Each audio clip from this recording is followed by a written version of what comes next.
durante las próximas 3 horas, @Circuito Éxitos y @RLozinski, RLOZINSKI.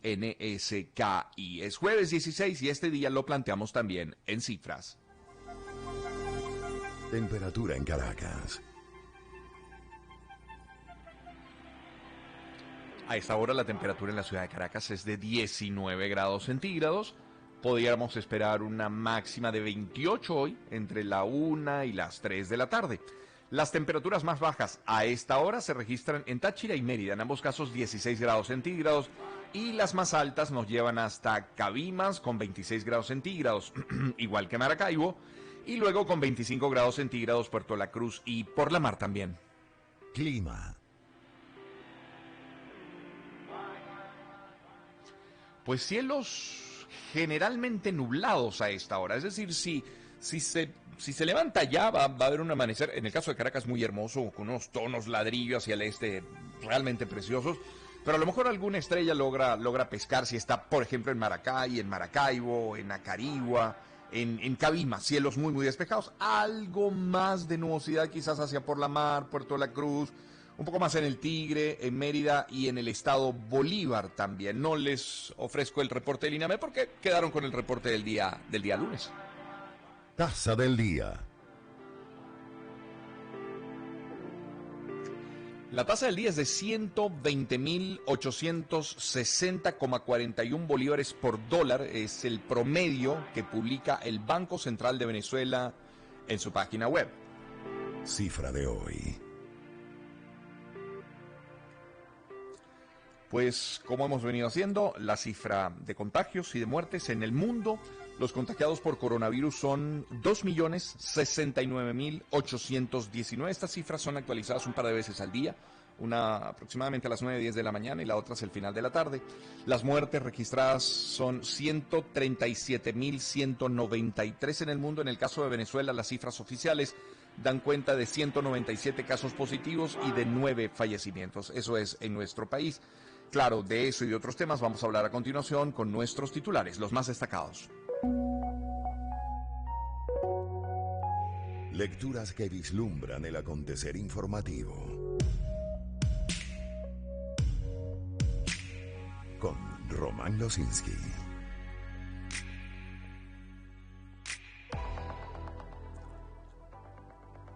Hoy el recorrido a las 6:11 de la mañana lo iniciamos con Noticiero Digital. Noticieriodigital.com titula que Daniel Ortega reaparece en público tras 34 días y defiende estrategia frente a la pandemia. El presidente de Nicaragua, Daniel Ortega, reapareció este miércoles en televisión tras 34 días sin dar la cara en público en medio de la pandemia del coronavirus y defendió la estrategia que ha adoptado su gobierno y que, según dijo, le ha permitido contener el COVID-19 en 9 casos con solo un fallecido. Al mandatario de 74 años y que salió acompañado de su esposa, la vicepresidenta Rosario Murillo, durante su discurso defendió la decisión de su gobierno de no decretar ningún tipo de emergencia por la pandemia, no suspender las clases ni restringir la entrada o movilidad en su territorio a ningún viajero, porque, cito, si el país deja de trabajar, el país se muere, el pueblo se muere, se extingue. Fin de la cita para el señor Daniel Ortega. En efecto, Cocuyo, leemos que Nicolás Maduro informó la detección de 4 nuevos casos de COVID-19 en Venezuela este 15 de abril. Se trata de 2 personas en Portuguesa, un hombre de 45 años y su hijo de 16. Son el esposo e hijo de una mujer que fue el primer caso en esa entidad de los Llanos la semana anterior. Son del municipio Turén. Es esposo de una paciente de coronavirus que llegó contagiada por Colombia, contagió a su esposo, se tomaron muestras de PCR molecular, dio positivo y 15 de abril está en el hospital Casal Ramos de Araure, está asintomático, dijo sobre el adulto Nicolás Maduro. Su hijo también fue remitido a ese centro asistencial Centinela después de ser atendido en un CDI. El tercer afectado que informó Nicolás Maduro es un hombre de 51 años en Vargas. Dijo que está en buen estado de salud, internado en una clínica, es trabajador de la empresa de escoltas que le presta servicio a una gran empresa privada, cita textual. También se diagnosticó a una mujer de 46 años del estado Táchira, es del municipio García de Evia, en La Fría. Según Maduro, viajaba constantemente a Cúcuta a comprar mercancía. Es una paciente que tiene diabetes, sufre de hipertensión arterial y presenta insuficiencia renal leve. Ya la gobernadora del Táchira, Lady Gómez, había dado a conocer el diagnóstico en la noche del día martes 14 de abril. Vamos al universal.com. Williams Dávila alerta que retorno forzoso de venezolanos agudizará la emergencia humanitaria. El diputado de la Asamblea Nacional, Williams Dávila, expresó que estamos en presencia no de una migración voluntaria, sino de una migración de retorno forzosa causada por las circunstancias de la pandemia del coronavirus, que ha tenido repercusión en la estabilidad económica de los venezolanos en el exterior, impidiéndoles pagar alquileres, alimentación y servicios básicos. Eso lo puede leer en detalle en eluniversal.com. Unión Radio, que nos tiene el gobernador del estado Carabobo, Rafael Lacaba, informó que se estarán aplicando nuevas medidas restrictivas en la entidad con respecto al aislamiento social. Así lo dijo.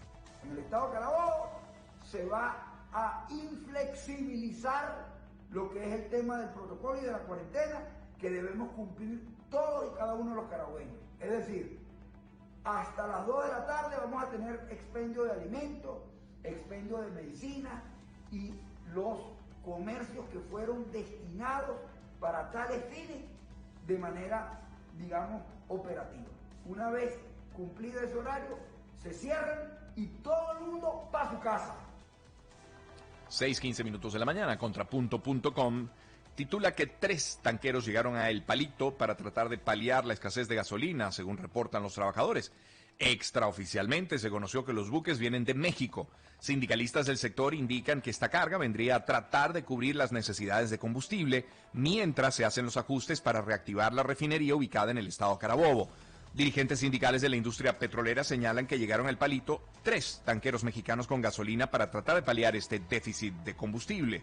Los técnicos consultados indicaron que esta carga de gasolina ayudará a sobrellevar los problemas de abastecimiento mientras se echa a andar la refinería El Palito ubicada en el estado Carabobo. Vamos a ver, Crónica 1, ¿qué nos tiene? El Palito reanudó parcialmente operaciones, pero sin posibilidad de producir gasolina, todavía. La destiladora, con capacidad de 140.000 barriles diarios, desde el viernes 10 de abril se encuentra operando con 80.000 barriles diarios, según señaló el representante de la federación, del sindicato. Sin embargo, de esta planta solo se obtienen destilados que deben pasar por un proceso de conversión media a través del craqueo catalítico en lecho fluido. Así se llama el proceso. Luego de esto es que finalmente se obtiene el combustible. En entrevista con el carabobeño, Freites detalló que la planta catalítica indispensable para refinar crudo no arranca debido a profundos daños ocasionados tras un intento de ampliación de producción que se hizo entre 2009 y 2011 bajo el mando de Rafael Ramírez, quien estuvo al frente del Ministerio de Petróleo y de la presidencia de PDVSA en ese periodo. La causa original de la falla está allí, indican ellos. 6:16 de la mañana, sumarium.es, con industria que dice 43% de la manufactura puede cerrar en un año si no se reactiva la economía. 43% de los industriales agremiados en Conindustria indicó que con la actual cartera de pedidos sus empresas no podrán sobrevivir más allá de un año, es decir que más establecimientos industriales pudieran no seguir operando. Se trata de una medición anterior a la irrupción de la pandemia en Venezuela e incluso el mundo, plasmada en la tradicional encuesta de coyuntura industrial de Conindustria, correspondiente al cuarto trimestre ya de 2019, es decir, octubre-diciembre 2019, por lo que la situación podría lucir mucho peor hoy. A raíz de los resultados arrojados en ese estudio, que se corresponden con una perspectiva distinta a la actual, exacerbada por la cuarentena por COVID-19, los industriales piden a los actores políticos que se logre una solución política también. Precio del dólar pisa freno en medio de la cuarentena, lo tiene el estímulo.com. El precio del dólar retrocedió un ligero 1,7% para ubicarse en 132.952 bolívares según el portal Monitor Dólar. Este comportamiento difiere del alza abrupta que se registró después de Semana Santa, cuando el dólar paralelo subió en una sola jornada 13,2%. Sin embargo, la fiebre del dólar se mantiene en ascenso y nada indica que vaya a cambiar por los momentos, aunque la intensidad podría variar. Efecto Cocuyo. Precio del cartón de huevos alcanza los 620.000 bolívares en el mercado de Huaycaipuro. La cuarentena no es excusa para que se frene la hiperinflación en Venezuela. Un cartón de huevos cuesta 620.000 bolívares en el mercado de Huaycaipuro este jueves 15 de abril. Poco más del doble de lo que valía hace un mes, 290.000 bolívares. Parte importante del precio de los alimentos de la lista de compras de la familia Quirós, que es referencia con la que Efecto Cocuyo hace compras desde el año 2015, no ha detenido su escalada durante la pandemia del COVID-19. Un kilo de carne molida cuesta 492.000 bolívares, 124% más de lo que costaba hace un mes, que eran 220.000. Le sigue los aumentos del pollo entero, que está en 258.000 bolívares, 85% de incremento. Y en la sección de charcutería, un kilo de jamón de espalda está en 599.900 bolívares, es decir, 58% más de lo que se registró en el recorrido anterior. Descifrado.com, canasta alimentaria en Maracaibo supera los $300. La canasta alimentaria en Maracaibo superó los $300 según el más reciente balance de la Cámara de Comercio de Maracaibo correspondiente al mes de marzo. El estudio precisa que un grupo familiar requiere por lo menos 30.403.119 bolívares para cubrir una alimentación balanceada. Esto en un país en el que el salario mínimo integral está en 450.000 bolívares. El sueldo representa 1,5% del costo total. La canasta alimentaria del tercer mes del año equivale a $376, unos $12,5 diarios, calculado al tipo de cambio oficial del Banco Central de Venezuela, con fecha 31 de marzo del año 2020. Por cierto que hoy iremos al Zulia a través de uno de nuestros invitados. Estaremos conversando antes de las 7 de la mañana con el primer vicepresidente de Fedecámaras Zulia. Pero también estaremos hablando del campo, de la producción del campo y de los obstáculos, dificultades que tienen, de lo que podrían estar pidiendo los agroindustriales de nuestro país. Vamos con La Patilla, eso serán minutos nada más. Lapatilla.com tiene universidades en Venezuela, han sufrido robos desde el inicio de la cuarentena. El Consejo Universitario de la Universidad Central de Venezuela, Jesús Mendoza, o el consejero universitario, quise decir, señaló que durante la cuarentena han ocurrido al menos 3 robos hasta el 15 de abril en las instalaciones, al igual que en otros recintos en territorio nacional. Estos en el Instituto de Medicina Tropical y en el núcleo Armando Mendoza de Cagua. Asimismo, la Universidad de Carabobo y la Universidad de los Andes también se suman siendo víctimas de la AMPA en los últimos días. En la Universidad de Oriente, núcleos Sucre y Anzoátegui, fueron robados los laboratorios y hasta el techo se llevaron. Y los laboratorios de ciencias de la Universidad del Zulia fueron también robados, según detalló Mendoza. Bueno, vamos una vez al campo, lo que les decía. Y vamos a hablar de producción, vamos a hablar de producción y combustible, vamos a hablar de producción, combustible, cuarentena. Imagina uno que se pueden ser, digamos, los agravantes de la situación que ha venido registrando el campo, ¿cierto? Vamos al campo con Celso Fantinel, es el primer vicepresidente de la Confederación de Asociaciones de Productores Agropecuarios, es decir, FedeAgro. Celso, muy buen día, ¿cómo estás?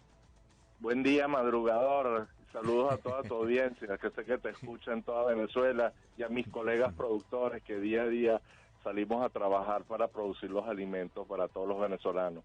Uno podría pensar que en tiempos de cuarentena, no creo que mucha gente se conecta. Mira, si no arrancas a las 6 en punto, cómo te empiezan a escribir, Celso. Celso, a ver, producción, combustible, cuarentena, digamos que son 3 palabras que juntas en una misma oración no pintan muy bien, ¿verdad? No, Román, hemos visto, hace 15 días teníamos suministro de gasolina que nos habíamos organizado justamente con alcaldías, gobernaciones, el CEOFAN, hasta cada 3 días nos colocaban 50 litros, 30 litros. Ahora vemos que a veces es semanal, 50 litros. Realmente el agotamiento del inventario de la gasolina se nota y cada día es más difícil que nuestros productores puedan ir a nuestras unidades de producción y llevar el día a día, ¿no? Y no solo el día a día. En muchos casos nosotros llevamos comida